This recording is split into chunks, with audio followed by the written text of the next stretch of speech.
Bien-aimés dans le Christ, que la grâce de Jésus-Christ notre Seigneur, l'amour de Dieu le Père et la puissance du Saint-Esprit descendent maintenant sur nous pour nous aider à méditer cette parole, afin qu'elle puisse porter du fruit dans notre vie pour la plus grande gloire de Dieu et le salut de nos âmes.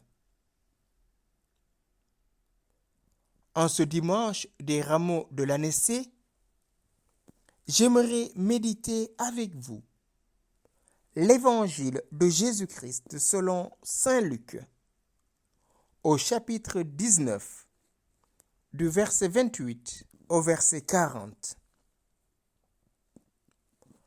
En ce temps-là, Jésus partit en avant pour monter à Jérusalem. Lorsqu'il approcha de Bethphagée et de Béthanie, près de l'endroit appelé Mont des Oliviers, il envoya 2 de ses disciples en disant : « Allez à ce village d'en face. À l'entrée, vous trouverez un petit âne attaché, sur lequel personne ne s'est encore assis. Détachez-le et amenez-le. Si l'on vous demande pourquoi le détachez-vous, vous répondrez : parce que le Seigneur en a besoin. Les envoyés partirent et trouvèrent tout comme Jésus leur avait dit.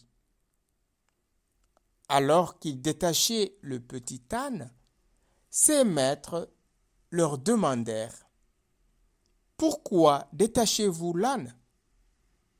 Ils répondirent : « Parce que le Seigneur en a besoin. » Ils amenèrent l'âne auprès de Jésus, jetèrent leur manteau dessus et y firent monter Jésus. À mesure que Jésus avançait, les gens étendaient leurs manteaux sur le chemin.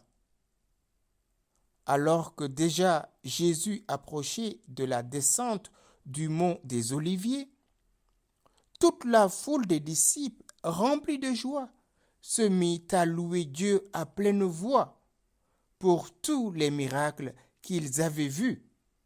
Et ils disaient : « Béni soit celui qui vient, le roi au nom du Seigneur. Paix dans le ciel et gloire au plus haut des cieux. » Quelques pharisiens qui se trouvaient dans la foule dirent à Jésus : « Maître, réprimande tes disciples. » Mais il prit la parole en disant : « Je vous le dis, si eux se taisent, les pierres crieront. » Bien-aimés dans le Christ, dimanche dernier, Jésus, dès l'aurore, est au temple et enseigne la foule. Voilà que survinrent des hommes qui amenèrent une femme surprise en franglant délit d'adultère et placèrent la femme au milieu en disant à Jésus : « Maître, la loi de Moïse nous autorise de lapider de telles femmes. Et toi, que dis-tu ? » Jésus ne répond pas immédiatement. Il s'abaisse et écrivit sur la terre. À force d'insister, il se relève et leur dit : « Si un parmi vous n'a jamais péché, qu'il soit le premier à lui lancer la pierre. » Et l'évangéliste note : ils commencèrent à se retirer par les plus âgés. Et Jésus resta seul avec la femme. Cette fois-ci, il se redresse et lui dit : « Femme, personne ne t'a condamné ? » Elle répondit : « Personne, Seigneur. » Et Jésus lui dit : « Moi, je ne te condamne pas. Va et désormais ne pêche plus. » Oui, frères et sœurs, Jésus est venu pour délivrer les captifs. Il est venu pour les malades. Il est venu pour les pécheurs. Il est venu pour sauver et non pour perdre. Aujourd'hui, il monte à Jérusalem, la cité sainte, où il va souffrir sa passion, mise en croix, et il va connaître la mort. Mais il va vaincre la mort par sa résurrection. Et lorsqu'il approcha de Bethphagée et de Béthanie, Bethphagée était une bourgade habitée par des prêtres. Et Béthanie, qui veut dire la maison d'obéissance, selon Origène, est une ville située aussi sur le penchant de la même montagne, à 15 stades environ de Jérusalem. C'est donc dans la maison de l'obéissance et dans une ville habitée par les prêtres que le Sauveur envoie ses disciples pour délier le petit de l'ânesse. Allez à ce village d'en face. À l'entrée, vous trouverez un petit âne attaché sur lequel personne ne s'est encore assis. Ils trouvèrent donc dans ce village l'anneau qui était lié avec l'ânesse. Il ne pouvait être délié que par l'ordre du Seigneur. Et ce fut la main des apôtres qui délia l'âne. Telles sont les actions, telle est la vie, telle est la grâce. Par l'obéissance, le disciple peut réaliser des œuvres très grandes. Et Jésus le dira lui-même, vous ferez des œuvres plus grandes, car je m'en vais vers mon Père, et tout ce que vous demanderez au Père en mon nom, je le ferai. Jésus, en envoyant ses disciples, leur donne des précisions.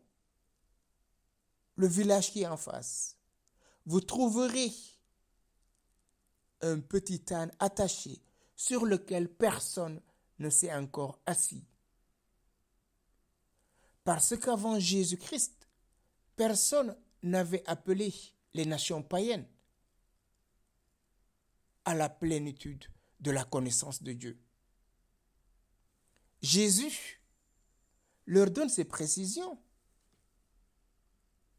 Et quand on vous demandera pourquoi le détachez-vous, vous direz, le maître en a besoin. Et on vous laissera faire. Par sa parole, Jésus envoie ses disciples et ils trouvèrent tout comme Jésus leur avait dit. Là, on voit la préscience de Jésus. Jésus, il est Dieu. Il connaît ce qui va advenir. Dans l'ânesse, Saint Matthieu avait vu une figuration. Or, pour Saint Luc, cela représente l'universalité du salut. C'est-à-dire tous les hommes qui vont adhérer. L'âne est une bête de somme. Et Jésus sera le premier à monter sur cet âne. Autrement dit, toute la création lui est soumise. Ils amenèrent l'âne auprès de Jésus. Les maîtres, là on ne dit plus un maître, mais c'est plusieurs maîtres qui disent aux deux apôtres, pourquoi le détachez-vous? Pourquoi? Donc, ce petit âne avait plusieurs propriétaires. Mais Jésus, qui est le véritable maître, par sa parole, se réalisera sa demande. Le maître en a besoin et on vous laissera partir. Ils amenèrent cet âne et ils déposèrent leurs habits, leurs vêtements, leurs manteaux.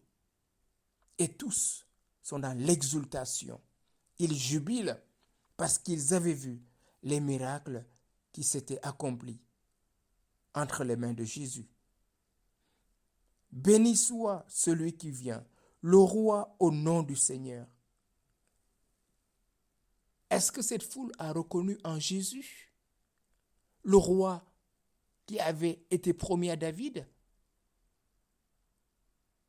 La foule reconnaît sa dignité. Elle l'appelle son roi. Elle lui applique les oracles des prophètes et proclame que le fils de David, selon la chair qu'il entendait, est là.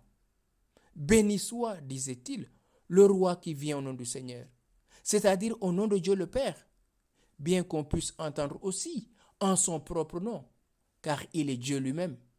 Et il vaut mieux adopter ici le sens que nous indiquent les propres paroles.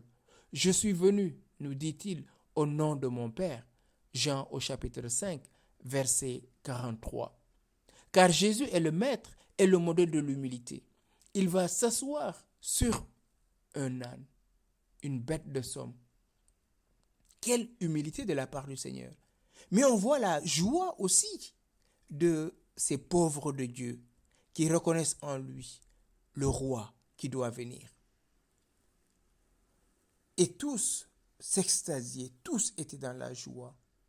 Bien sûr, sauf quelques pharisiens qui dirent à Jésus, « Maître, réprimande tes disciples. » Mais Jésus leur dit, « Je vous le dis, si eux se taisent, les pierres crieront. » Oui, les pierres vont crier à sa résurrection. Les tombeaux des saints vont s'ouvrir.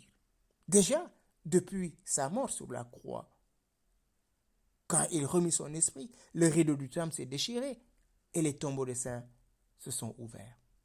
Les pierres vont crier parce que des pierres que voici, Dieu est capable d'en faire des fils d'Abraham, dit Jésus dans l'évangile de Jean.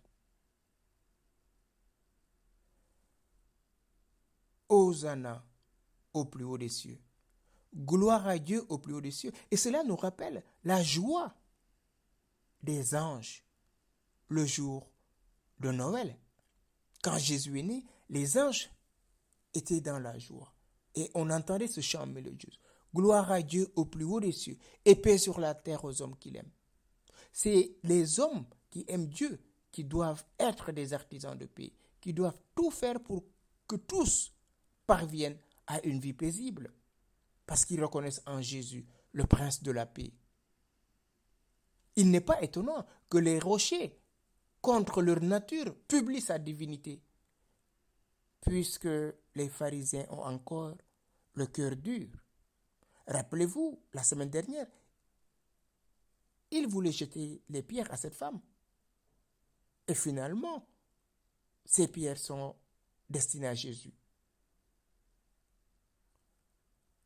Lorsque nous gardons le silence, la charité d'un grand homme se refroidit. Et à ce moment-là, les pierres vont crier. Car Dieu, des pierres, peut susciter des descendants d'Abraham, comme nous l'avons dit tantôt.